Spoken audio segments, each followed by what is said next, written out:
नमस्कार मित्रों, मैं डॉक्टर केतन पटेल, आशीर्वाद हॉस्पिटल दाहोद। आज हम बात करेंगे गायनेक में सबसे कॉमन ऑपरेशन हिस्टेरेक्टोमी के बारे में। हिस्टेरेक्टोमी मतलब बच्चादानी निकालना।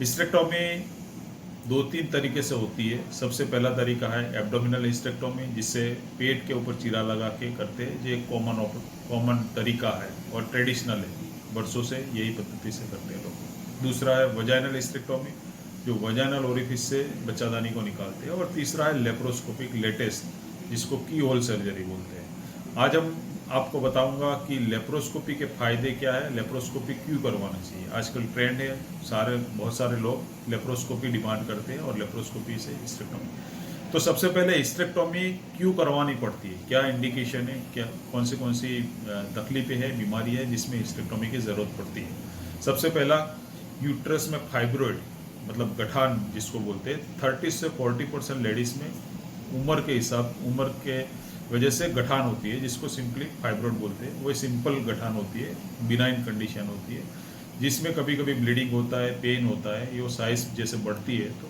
डॉक्टर आपको एडवाइस करता है कि आप हिस्टेरेक्टोमी आप करवा लीजिए। कम उम्र होती है तो सिर्फ गठान निकलवाने की सजेस्ट करते हैं, जिसको माइमेक्टोमी बोलते हैं। लेकिन एज 40-45 प्लस होता है तो उसमें हम हिस्टेरेक्टोमी एडवाइस करते हैं।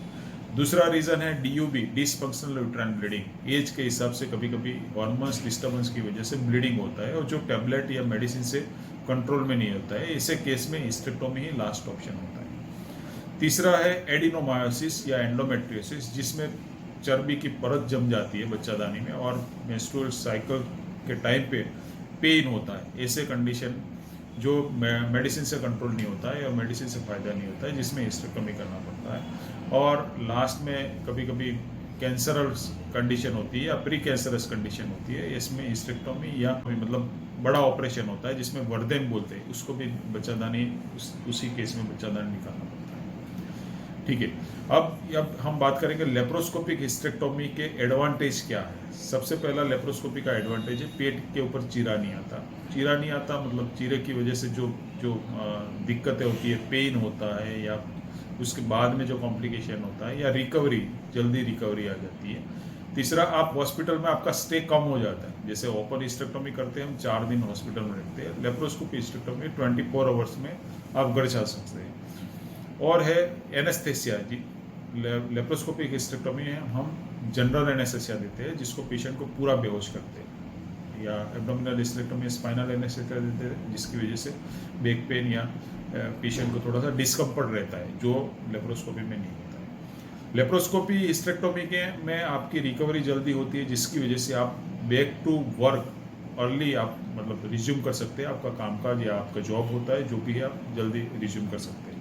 लेप्रोस्कोपी हिस्टेरेक्टोमी ऐसे केसेस में आशीर्वाद रूप है जिसमें पहले से ऑपरेशन किया हो, पेशेंट को पहले 2-3 सीजरियन हुआ है या पहले दूसरा कोई भी एब्डोमिनल सर्जरी हुई हो, जिसकी वजह से एडेसेंस हो, बच्चादानी आते या पेशाब की थैली सारा कुछ चिपक गया हो, जिसमें कभी कभी ओपन सर्जरी करने में भी प्रॉब्लम होता है या कभी सर्जरी करने के लिए पेशेंट को लिया होता है, उसी टाइम पे उसको बंद भी करना पड़ता है, सर्जरी अबंडन करना पड़ता है। ऐसे केस में लेप्रोस्कोपिक एक्सपर्टीज हैंड में आप इजीली कर सकते हो या बिना कॉम्प्लिकेशन के।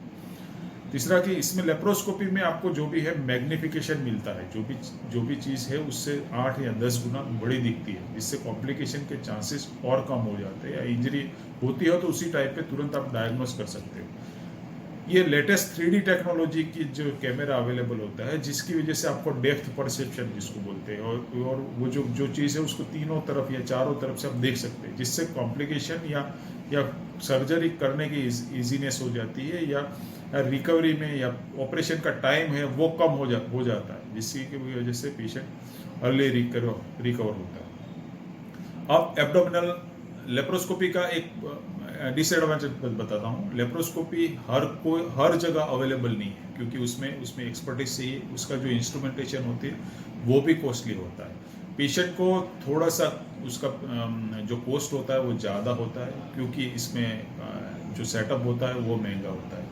लेकिन ओवरऑल कॉस्ट एब्डोमिनल सर्जरी से कम पड़ता है, क्योंकि हॉस्पिटल स्टे कम रहता है और आप अर्ली रिकवरी आती है। इसमें कोई धागा वागा नहीं आता, जिसकी वजह से दागों का जो कॉम्प्लिकेशन है वो अवॉइड कर सकते हैं। एब्डोमिनल सर्जरी ट्रेडिशनल ऑपरेशन है जिसमें पेट में चीरा लगा कर सकते हैं। आपको जो भी मैंने एडवांटेज बताए वो इसमें डिसएडवांटेज होते हैं, जैसे कि पेन होता है, रिकवरी लेट होती है, पेशेंट को थोड़ा सा डिस्कम्फर्ट रहता है और जो चीरा तो आता ही है। लास्ट में हम बताएंगे कि वजानल रूट एक ट्रेडिशनल रूट है, वो भी एक ट्रेडिशनल रूट है, लेकिन कई केसेस ऐसे होती है जैसे कि बच्चादानी बड़ी है, गठान बड़ी है, या पहले जो प्रीवियस ऑपरेशन हुए पेशेंट के ऊपर, ऐसे केस में ये वजानल हिस्टेक्टोमी कभी कभी संभव नहीं है। तो आज हम बस यही आपको बताना चाहते थे कि लेप्रोस्कोपी एक न्यूअर ट्रेंड है और पेशेंट के लिए भी बेनिफिट है, और लेप्रोस्कोपी अगर अवेलेबल है तो बच्चादानी निकालने का हिस्टेक्टोमी ऑपरेशन आप लेप्रोस्कोपी से ही कराना चाहिए। Thank you.